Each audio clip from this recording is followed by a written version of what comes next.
Pro Football Playbook, presented by the Pigskin Podcast Network. Your source for team news, draft needs, player profiles and rankings, full Senior Bowl, Combine, and NFL draft coverage. News, analysis, discussion. It's in the playbook. Now, here is your host, sports journalist Bill Alvstad, and featured analyst Keith Myers.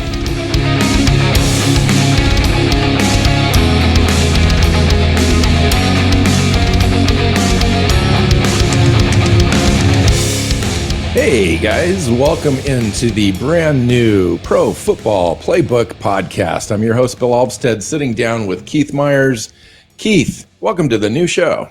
Yeah, it's a new show. After almost 5 years of our local show, TPPN is giving us this opportunity to branch out into the full NFL, and I'm super excited. This is going to be a lot of fun. Yeah, I'm really excited. On our old show, Seahawks Playbook Podcast, we've done 275 weekly episodes together over a period of about 5 years, and so that's a long time that we've been able to remain friends and do a show together.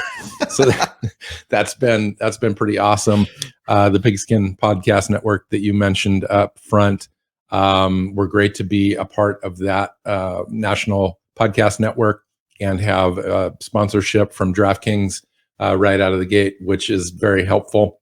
What this show is going to be really about is focusing on all 32 teams in the NFL.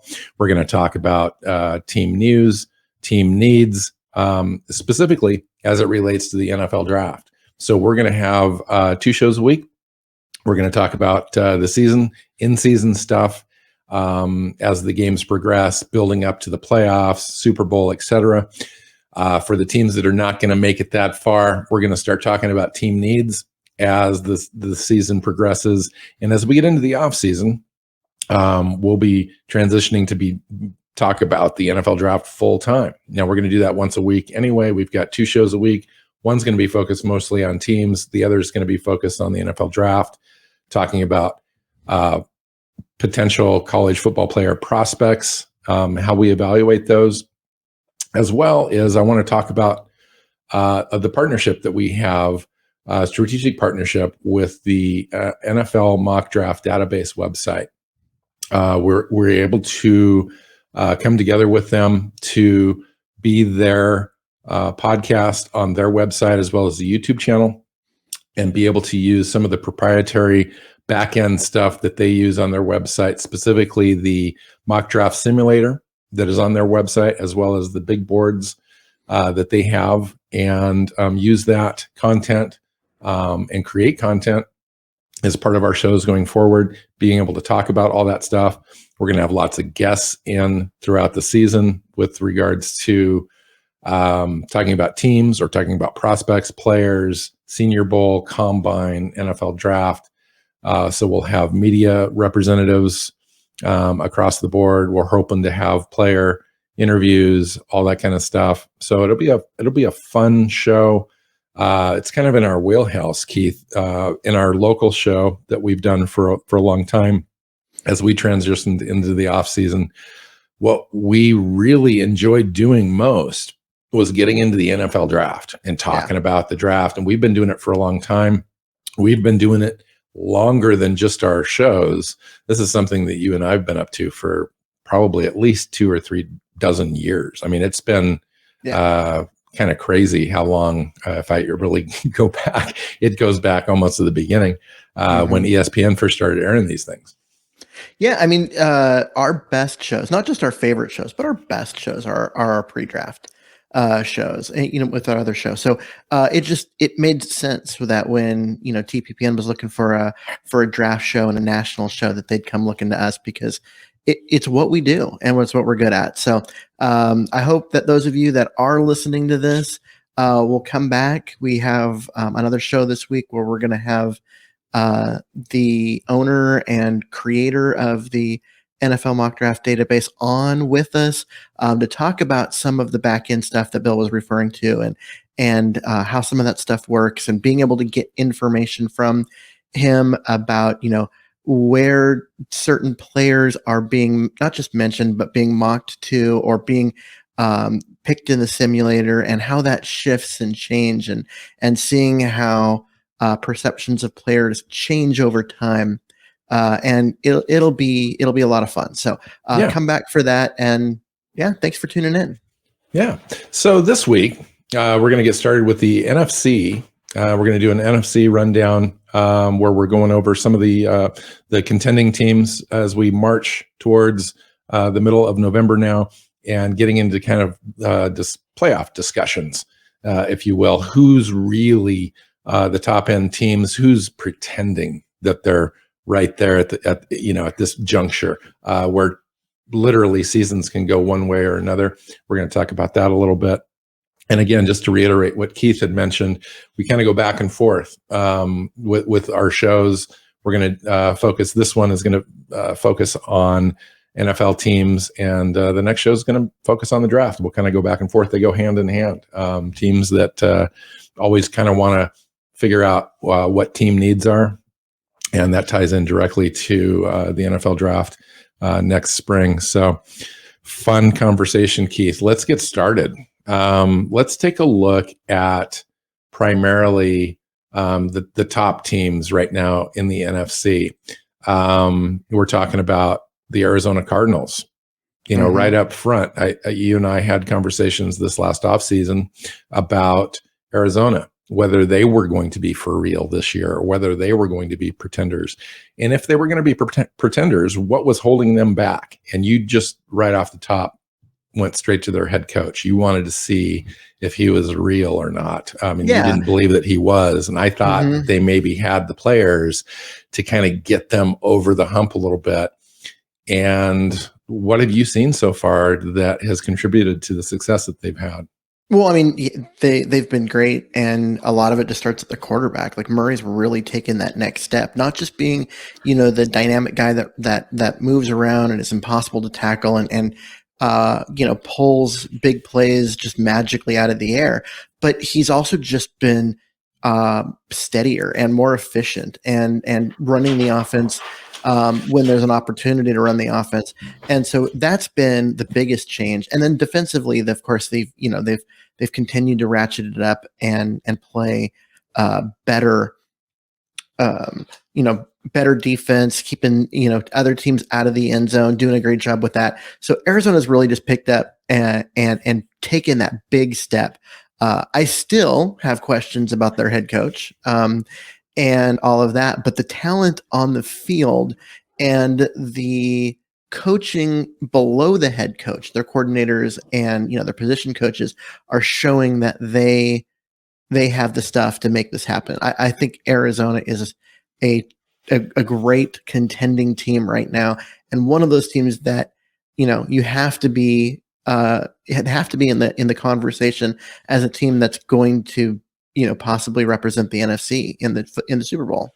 I was thinking too, they face the Panthers this week. Heard some news that Cam Newton was actually visiting the Panthers, and if he was cleared to play, he would actually be ready to go right away. Yeah, he signed with them. Oh, did he? So, yep, you just found that out. Wow, that's great. So it'd be interesting to see if he makes it to this game. They're on the road, face the Cardinals. I understand that that's kind of, some great news for Cam, great news for the team. However, the Cardinals at 8-1 to me seem to be right there, maybe with the Los Angeles Rams as being the class of the NFC, not just of the NFC West. One of the tougher divisions in football, although Seattle and San Francisco have proven to be weaker opponents than I think everyone thought going into the season.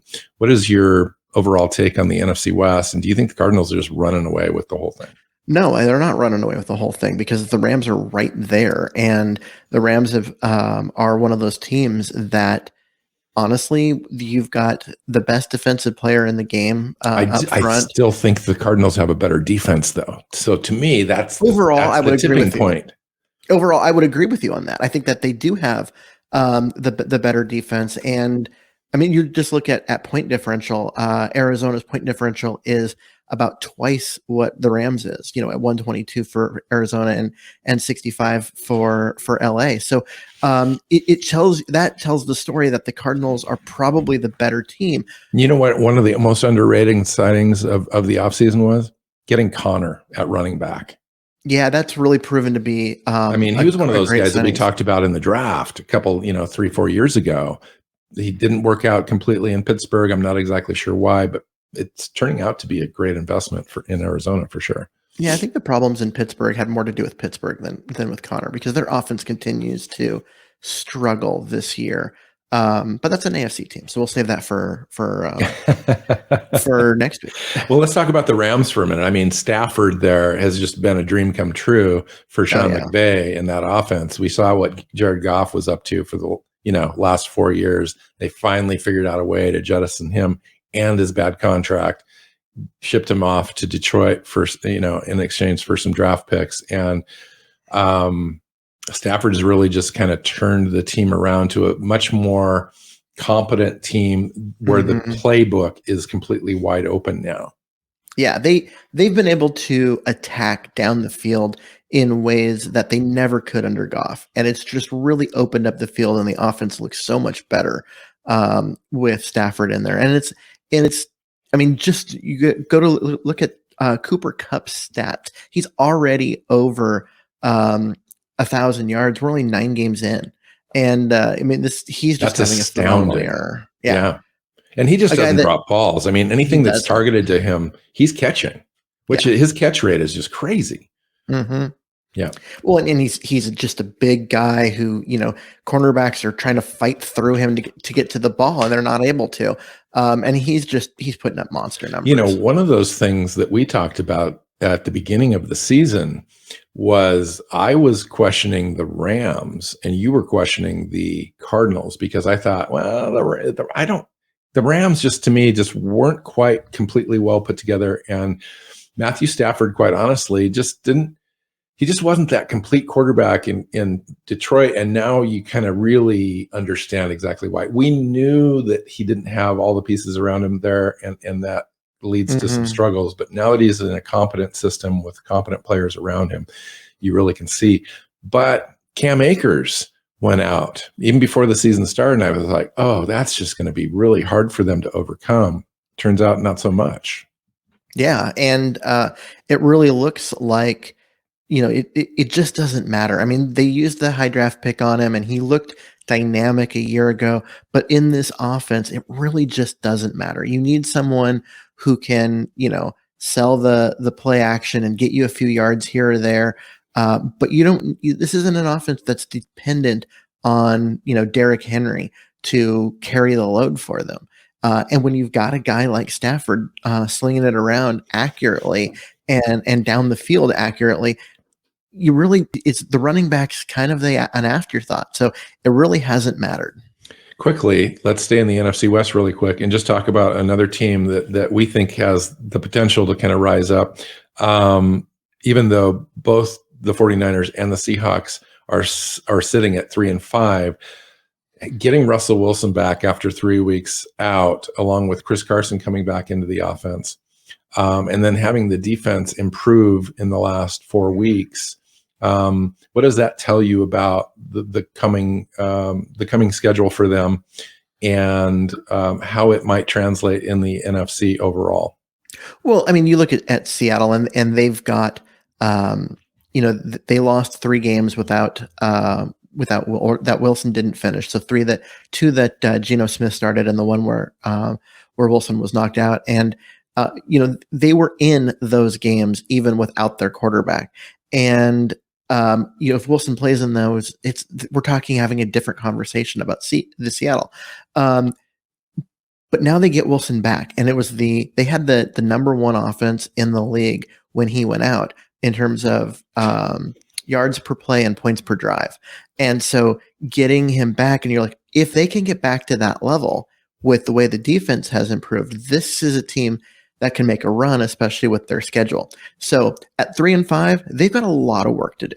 They've got a long way to go. Are they going to compete with Arizona for the division lead? I can't see how. They have 5 fewer wins at this point. 5. Yeah. So they're looking at a wild card spot, but then you start to look around the NFC at who are the non-division leaders that are going to be competing for that wild card spot, and it's actually the Seahawks aren't in that bad of a situation. Normally you wouldn't call a 3-5 team in contention, but here we are this year. They are. It is a weird year that does benefit Seattle that way, and it also is they're not talent-wise, they're not a 3-5 team. Like just look at this week where they're playing the Packers in what will be probably the game of the week.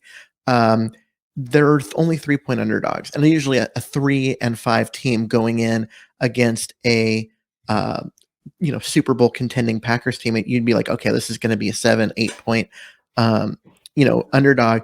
But even in Green Bay in the snow, it's only 3 points. So Vegas likes Seattle as a team, and for good reason. I mean, they're 3-5, right? But their point differential is plus 12. So even without their quarterback for half their games, they're still positive in the point differential. So the wins haven't come, but they're still playing good football. And I think that's overall what we're looking at, and why getting Wilson back and an easier schedule means the Seahawks they appear to be set up to go on a run and get them a chance to get back into the playoffs. Especially with an improving defense. Let's talk about some of the competition there to get to the 6th and 7th seeds. Just real quick before we start talking about some of the upper echelon teams. So you've got the Falcons at 4-4 going against the Cowboys at 6-2 at the Cowboys. Mm-hmm. That's the Falcons at 4-4 is one of those teams that's right in front of that wild card race to get to that 7th seed. And the Cowboys look like they're going to take that division no problem, right, at 6-2. I would anticipate the Falcons lose that game. That kind of sets the Falcons back a little bit. You've got the Saints at 5-3 visiting the Titans at 7-2 this week. The Saints could drop that game. Well, especially now that they've lost their quarterback. They've lost the quarterback, exactly. With Jameis Winston out for the year, I mean, they're looking at Trevor Siemian and Taysom Hill to try and carry that team. And while Winston wasn't carrying the team, it was more the defense and just being efficient on offense that was working for them. You're still looking at a step down in overall talent there. And so when you don't have your quarterback with all that arm talent, you do have to wonder, like, are they going to be able to keep up winning at the pace that they have been? And to go into a red hot Titans team this week, that's going to be a tough spot for them.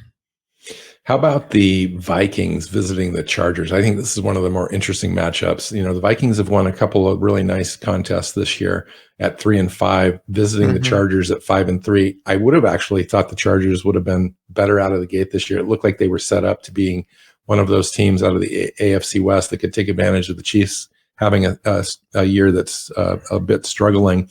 And they just haven't completely quite put it all together. I think this gives them a chance to do that at home. And then, the Vikings are kind of set back a little bit further. Well, I mean, the Vikings are 3-5, just like the Seahawks who we talked about a few minutes ago. And they've also got a positive point differential even at 3-5. Now, that's only +3, but it's still positive despite being down 2 games in the in the loss column, below 500. Yeah. So you've got a situation where the Vikings look to be better than the record indicates. But they're in the same spot that Seattle's in, but they're not getting a bunch of players back, and they're not, they don't have like this much weaker schedule down the stretch. They really need to start putting together wins in large bunches. And, it helps that they're in a division with Chicago and Detroit, but 2 teams that aren't playing well this year. So hopefully they'll be able to get, a few easy wins in there in order to get themselves back in contention. But this is a team that I think everyone expected more from. Everyone expected the Vikings to be a team that could at least compete with the Packers and push the Packers for that division crown. And so far, they just don't appear to be, a team that looks like they're going to go to the playoffs this year. Another couple of games that would impact that 6th, 7th seed. in the NFC playoff chase would be the Eagles facing the Broncos. The Eagles at 3-6 with an outside opportunity against the Broncos at home at 5-4. That's going to be a tough contest for the Eagles to kind of pull that out. I don't see that happening. And then you take a look at the Rams at 7-2, visiting at the 49ers at 3-5. I would anticipate the Rams wanting to take care of business on the road against the 49ers and kind of knock the 49ers out of contention. Yeah. I mean, the Rams should take care of business again against them. The Eagles are a really interesting team, and at 3-6, you're like, okay, well, that's probably not. Why are we talking about them at all? Again, +9 in the point differential. They're also 0-4 at home, which is just weird that they would have just no home field advantage whatsoever. And then they're 3-3 in conference play, so they're their losses have been to AFC teams, and they've been close losses. And when they've won big. So they're a very weird and interesting team. What did you think about the idea that they shipped off Ertz to the Arizona Cardinals at a point in time where they were still kind of contending? That was kind of weird, but at the same time, that had been a situation where Ertz was kind of wanting out, and I think it had just gotten to a point in the locker room where they just didn't need it anymore. They weren't getting enough out of him to deal with all of that. So let's just ship him off, get a draft pick for him, and focus on the team that wants to be here. And I don't blame him for that. And it's certainly helping. Speaking Arizona. of draft picks, the Eagles are set up. Next March, that's all we're going to be talking about is Philadelphia and the ability to move around with what they've got coming in. And who we're not going to be talking about in terms of draft picks is the LA Rams. So I heard that they had pick. I heard that they had more than that. Really? Yeah, I'll have to check it out because I don't know off the top of my head, but I understand that they've shipped out quite a bit. They've shipped off everything. But I thought that they recouped some of that stuff, and we'll have to take a look. All right. So where do you want to take this conversation?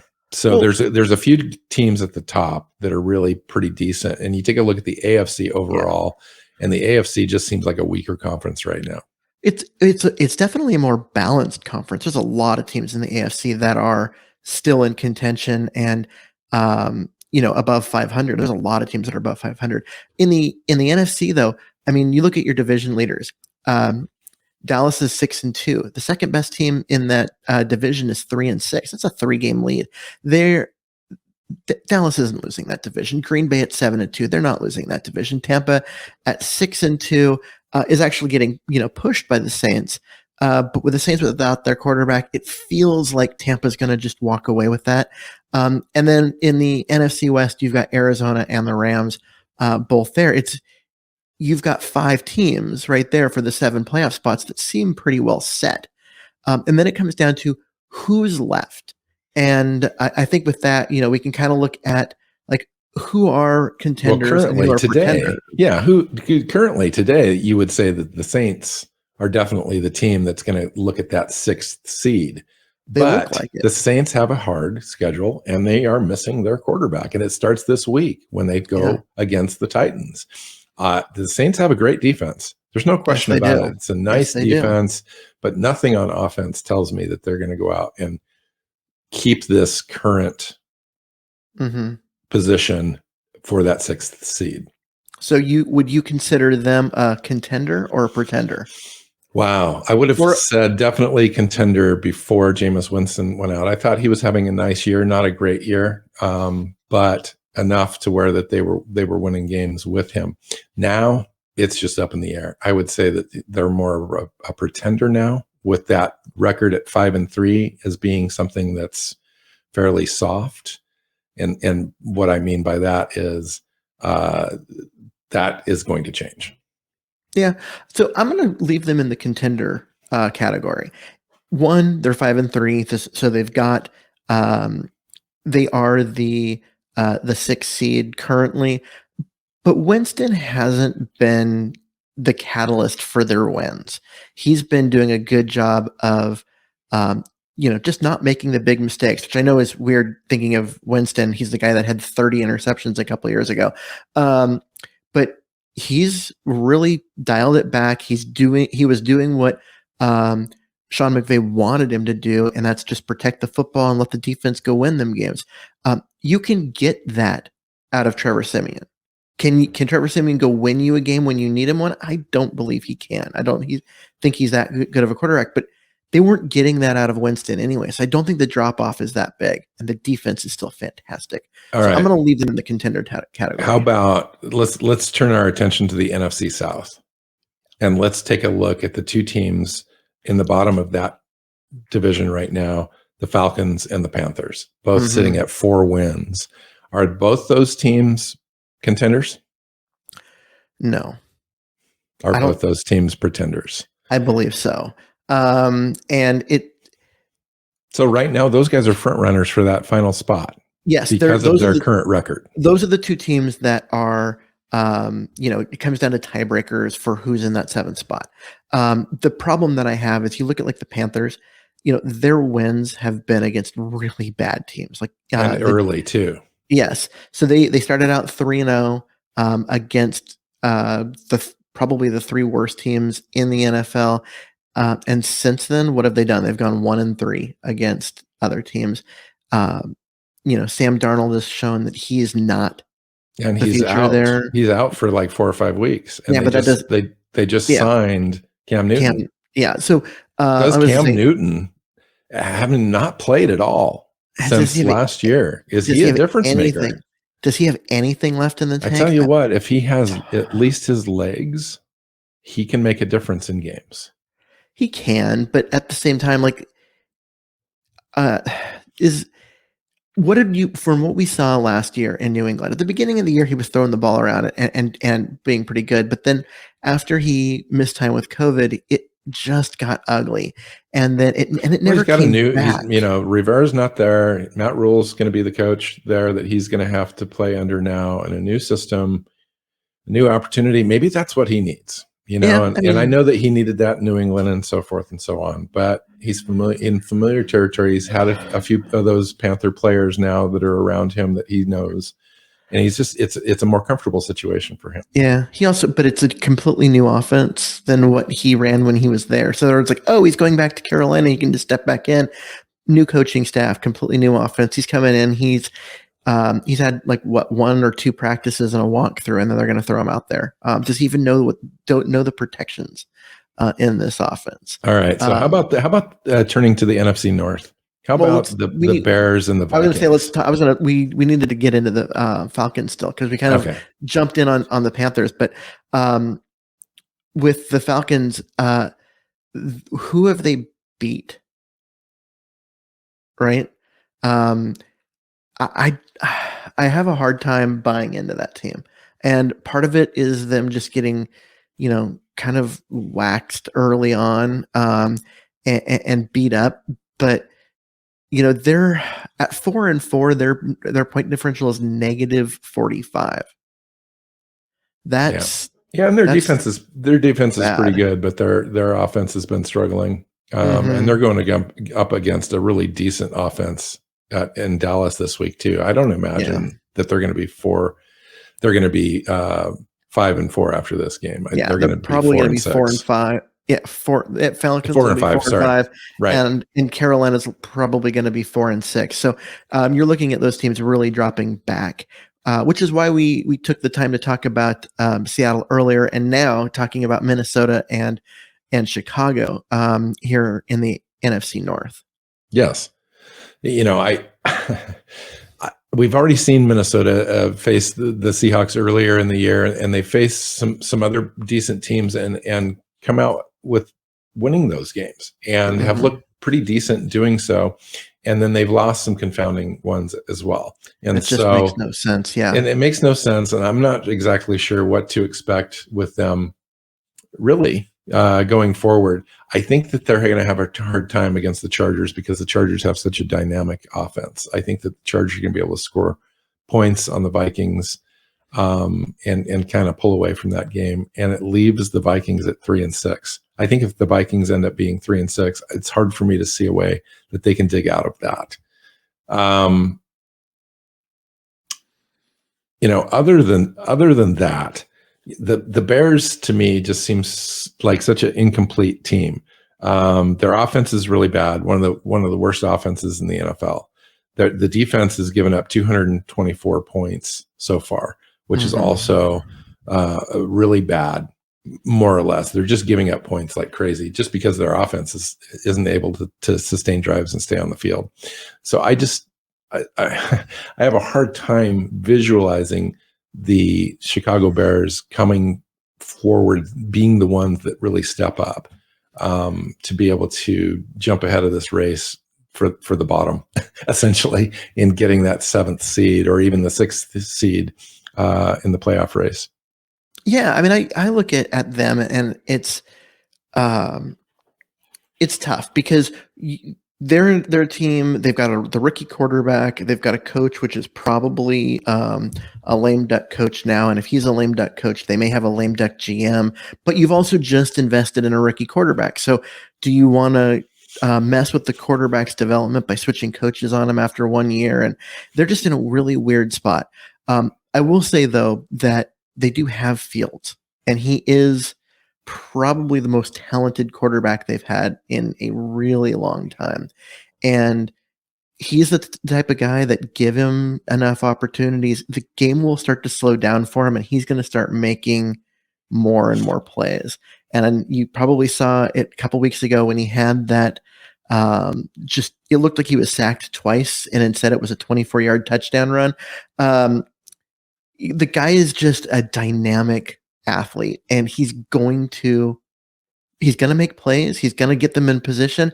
And as the game slows down for him, as he gets better, the offense is going to come around just because they finally have a quarterback. Yeah. And so they have a bye this week. And so maybe they take a little bit extra time, work on themselves, self-scout, all that kind of stuff, and come out and being a slightly different team, more aggressive team in the second half. I don't expect the Bears they just don't have the offensive line, and quite frankly, they don't have the coaching to make that run, in my opinion. But they're in a position where they could, and having a quarterback like Fields puts them in a position that they haven't been in a really long time, which is having a competent player under center. I agree, Justin Fields, and he's getting a chance to operate this year. To have games under his belt. They might not be a playoff team at all this year, but he's going to have that experience and come in next year with the ability to be able to do that. You can't say the same thing in San Francisco, which is why I think that team is probably on its way down as well. Jimmy Garoppolo is still there, and they're 3-5, and they'll probably soon be 3-6. Yeah, and I just wonder how much longer that team is going to continue to ride with Jimmy Garoppolo when they've got the future at quarterback sitting there on the sidelines. I know that Trey Lance is a massive project because he didn't really play the last year. Yeah, but we all saw what he could do in preseason with his arm. I mean, he was slinging the ball all over the place and giving them legitimate hope, and then they just sat him and said, okay, we don't trust you enough to run the offense, but we'll hand off a few things for you so you can come in and run because we appreciate your athleticism. But at some point, you got to give a kid like that the ball. Yeah, and I hope that they do, because if they don't, they're just wasting a year of development. I know that it's kind of one of those things where teams talk about sitting a guy for a whole year and all of that so they can learn the game. At some point, they've got to get reps though, because they got to have film so they can self-scout during the offseason. And it just helps them because when they see things. When they're watching film and they're learning and they're going through stuff with the coaches, they can think back to stuff that they saw, and it's different than at the college game. So getting these guys actual game reps is important. I don't subscribe to the policy of letting guys sit for a whole year and think that that's better for them. So we went through this entire process, Keith, and we didn't really point to any particular one team that is going to be able to rise up and grab that 7th seed in the playoffs, save one team. And we talk about them on a regular basis on another show. So I don't want to be completely favorable to them. Why do we think the Seahawks are in position to legitimately come up from 3-5 to put themselves in contention, especially when they face Green Bay on the road this week and Arizona at home next week? Those are two games that you could likely lose. As a 3-5 team now would put you at 3-7. At which point, no one's considering them for anything. No. And so how do you overcome those sorts of odds? Well, I just look at it as this is, of the teams that we've talked about, with the exception of maybe the Saints, and we don't know what's going on with them, the quarterback situation, and that they're probably the best and most talented of all the teams. And the 3-5 record has more to do with Russell Wilson's injury than it does anything else. And Russell Wilson's back, so they're only one game behind the 4-4 teams. Yes. And so they've only got to make up one win on those teams in order to jump them and get into the playoffs. And they're just poised to do so. Now, these next two games are really rough for Seattle, but after that, their schedule opens up. They've got some easier games, which they just haven't had much of it at this point. They've had a pretty tough schedule. I will say, though, that you look at the Falcons, which I said were not a contender. No, you got Matt Ryan there, and it's just one of those veteran teams in places where they could just continue to hang around. And if Seattle loses these games, they may be done because Atlanta may just step up and take it. I tell you, I had talked to you earlier in the week about the Odell Beckham Jr. situation. I thought maybe he goes to Atlanta where Matt Ryan is there. They're still in contention at 4-4. They still have an opportunity. And with the other teams being as faulty as they are, where they were directly going up against, a guy like Odell Beckham Jr. could tip the scales, especially given the fact that Julio Jones isn't there this year. Maybe that's what Matt Ryan is really missing. Yeah, I mean that would be great for Matt Ryan and the Falcons. I really think that could, tip them into the true contender category. But we're not talking about contender for the Super Bowl. No, we're talking about contenders for playoff spots. That last spot. Yeah. Get into the playoffs and see what happens. I mean, anyone can make a run once you get there. But you got to get there. But according to the reporting, Atlanta is not one of the teams that's in contention. It's the Chiefs, the Packers, the Saints, the Seahawks, and the New England Patriots are the 5 teams that are in the running for Odell Beckham. And we'll just have to play this out and see what happens. It's not supposed to be a fast process here. It sounds like he's going to take his time, see what happens this week, with these teams and look at what's going on with all of them. If Seattle gets blown out by Green Bay, you can probably count Seattle out of that because he wants to go to a contending team where he can come in and have a chance at a Super Bowl. And right. And if Seattle goes and beats Green Bay in Lambeau, well, they become a much more attractive option. So there's a lot of moving parts in that particular saga, and we're just going to have to wait to see what happens this weekend. All right. So I think we've done the NFC rundown, and next week we're going to talk about the AFC in the same show segment. So it's time to get out of here, Keith. First show under the belt. Thanks for being on. It's going to be a great ride. We really enjoy being here. You can follow Keith on Twitter at Myers NFL. I'm at Alvstad NFL. The show is at PF_Playbook. You can find us at Pro Football Playbook.co on the web, and you can look us up and find us on your favorite podcast apps and our YouTube channel. And we're looking for subscribers, so click that subscribe button too. So if it's around the NFL, it's in the playbook. So